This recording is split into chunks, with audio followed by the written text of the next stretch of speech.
It's April 9th, and today's dream destination is Gettysburg.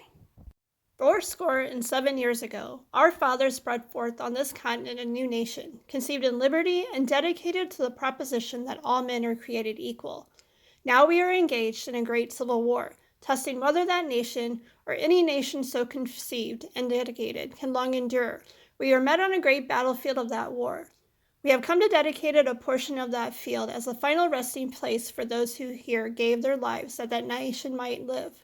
It is altogether fitting and proper that we should do this, but in a larger sense we cannot dedicate, we cannot consecrate, we cannot hallow this ground. The brave men, living and dead, who struggled here have consecrated it, far above our poor powers to add or detract. The world will little note, no longer remember, what we say here, but it can never forget what they did here.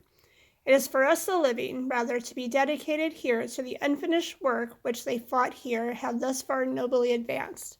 It is rather for us to be here dedicated to the great task remaining before us, that from these pondered dead we take increased devotion to that cause for which they gave the last full measure of devotion, that we here highly resolve that these dead shall not have died in vain, that this nation, under God, shall have a new birth of freedom, and that government of the people, by the people, for the people, shall not perish from the earth.